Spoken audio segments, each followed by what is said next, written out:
Yo, by the way, guys, see the updates on player housing.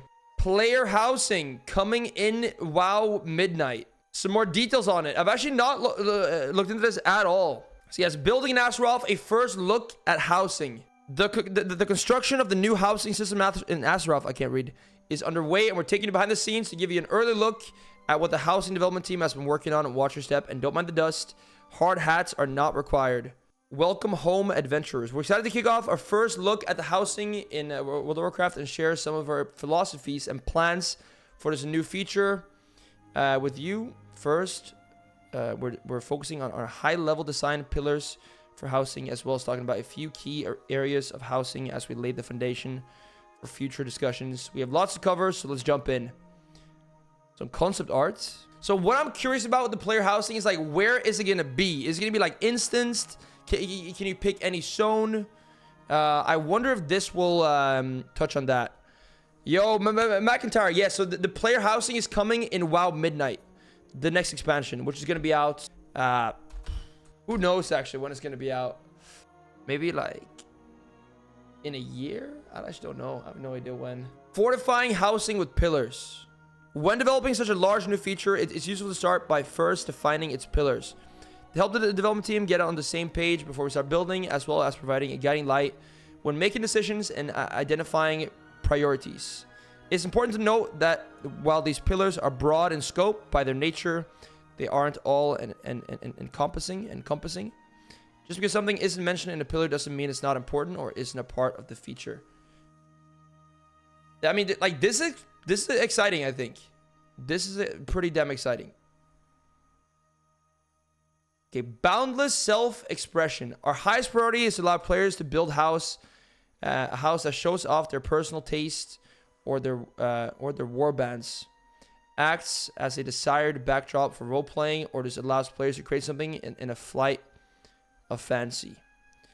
The tool set should be easy enough for someone with no 3D experience to be comfortable with use. Okay, so you're actually going to be, like, building yourself. Like, it's not just going to be like the garrison, where it's like pre-done stuff you can just place.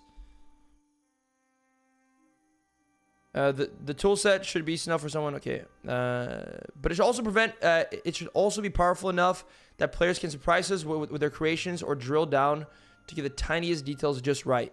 The gamut of the core options spans not just the cultures of Azeroth, but the many expansions of World of Warcraft as well.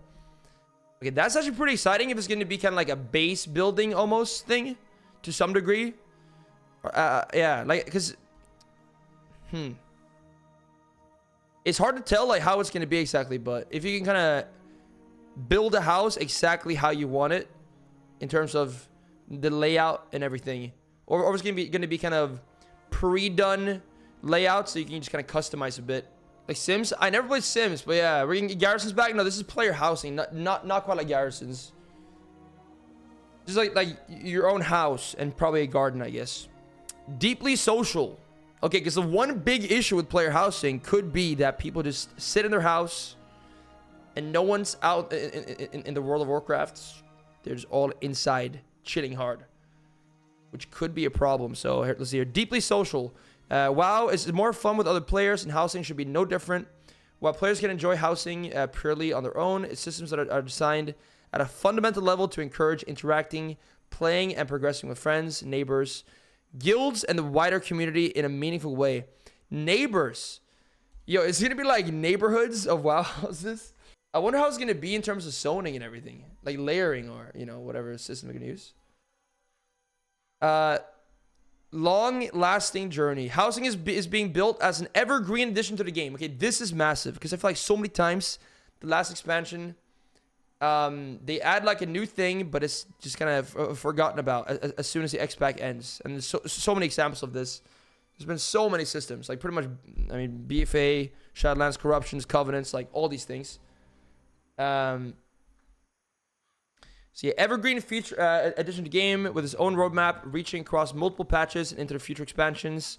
Housing isn't something players should expect to finish, but instead continually look forward to the next housing release, be it new content or systems. This is a long-term commitment for us as developers, and offers players rewards all along the way. Okay. Yo, giant dwarf. I don't get what player house is going to be. I think pretty much like have your own house and then you can just customize it the exact way you want. Dude, I can like, I'm a sucker for like this kind of thing. I am. Like in Zelda Breath of the Wild, you can like buy a house. I just spent so much time in there trying to put things on the walls and things. There's very limited what you can do in a Breath of the Wild house. But yeah, I mean, this sounds pretty cool. One more important note, even if there's not an explicit pillar, wide adoption is a primary... I can't read right now. Wide adoption is a primary consideration for us as well. Most players should want a house in Azeroth, and if a player wants a house in Azeroth, they can have a house in Azeroth. Furthermore, housing is being designed to scale with the player's interest. If someone wants to spend dozens of hours a week on their house, that's great. If they're only interested in coming and going once or twice a month, that's great too. Okay, zoning in on a house. We've seen a lot of discussion and speculation from the community on where players will be able to have houses. Okay, this is what I was talking about. Let's see here. We decided early on that there would be 2 housing zones available at launch. One for Alliance and one for Horde, with more possible places to live in the future. The Alliance zone, dude, I want a house in Valley of Four Winds, man. I need a house there. Oh my god, like that's where I want to retire. Just chill with the pandas. So yeah, which zones? The Alliance zone takes inspiration from Elven Forest with touches of Westfall and Duskwood. And the Horde is inspired by Durotar, its coastline, and Ashara. Just based off of those two, I mean, the Alliance sounds a lot nicer. With trees and stuff. Yeah. I want my house with one of the floating rocks in BC Nagrand. Yeah, the Horde, I don't know. Durotar is just like not a place I want a house. I don't want my house there. There are 2 main reasons for this decision. Having many houses zones conflicts with the second pillar of designing a feature that is deeply social. In a world where players can live in many different zones, they become increasingly spread out, and even with aggressive sharding, the chance of seeing other players, much less interact with them, drops quickly. So there's like a new zone for house though. Putting it bluntly, zones are a lot of work. We would much rather do a great job with a small number of zones than do a passable job on a large number, or come with solutions that take the player out of the world into their own personal instance of a zone. We close these as our starting points because of how iconic they are. We chose these as starting points because of how iconic they are for their respective factions and how much they feel like home to so many players already. So outfitting your homes, like customizing it. Similarly, there have been discussions in the community on whether housing will be pay to play / win or not, along with other conversations around real world money. We've been very aligned in our internal conversation that housing is designed to be primarily player first and not revenue first. Okay, that's good, because if like all the coolest stuff is just bought, that would be very, very lame. But I'm sure they will do like an in-game store for this too. Housing will offer hundreds of decorations and house customizations via in-game rewards, but will also offer a smaller number of items in the cash shop as well. This is comparable to how transmogs and pets are currently handled in the game versus the shop.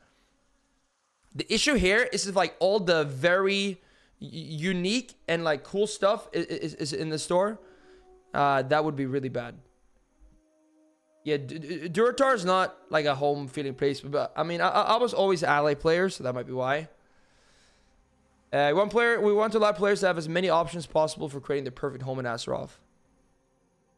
A home for everyone, as part of our focus on wide adoption. We want to ensure that housing is available to everyone. If you want a house, you can have a house. Okay. No exorbitant requirements or high purchase costs, no lotteries, and no onerous upkeep. And if your subscription lapses, don't worry, your house does not get repossessed. Okay. The houses are also shared. Okay, so warband sharing. Houses or rewards are also shared across your warband. Blah, blah, blah. Okay. Furthermore, it's not just warbands across fictional lines, but friendships as well. So you'll be able to live in or visit friends' houses. Cool. While it's not possible for your human character to buy a house in the Horde zone, your troll character in the same warband can, and the human can use it as if it was their own. Okay. So it's not necessarily bound to the faction. Inspirational concept art for what the new Horde neighborhood could be. Okay, so some houses down there. Looks kind of cool. All right, now the last thing to read. Before we go, we want to mention the concept of neighborhoods as a small tease. Houses are organized into roughly 50 plot neighborhoods. Okay, so it's all in the neighborhood. That's interesting. You're gonna have neighbors, but like, are you stuck with those neighbors? Like, what if you don't want any neighbors though? Letting players live next to each other, work together, and share in the rewards of being a part of the neighborhood. Neighborhoods are instant, but crucially also persistent, so your neighbors can be your neighbors for years to come. Damn. Dude, you can have like the same neighbors for years in WoW. Dude, there's just something about that. That's kind of funny, actually. Neighborhoods are instants, but crucial. Okay, but are they ready? They come in 2 flavors. Public neighborhoods, which the game servers are responsible for creating as needed and maintaining. Private neighborhoods created by groups of friends of guilds to inhabit, progress, and customize together. Okay, so this is like where it's going to be years and years, probably. So while an individual player can have a house, a community can have a neighborhood. Okay, so this was the initial look. That's pretty cool. This actually sounds nice. The concept art looks cool as well. Again, I'm a sucker for like this kind of feature, so we'll see how it ends up being. This is the like concept art for the ally place. You have like mounts in a stable, it seems, and everything. Pretty cool.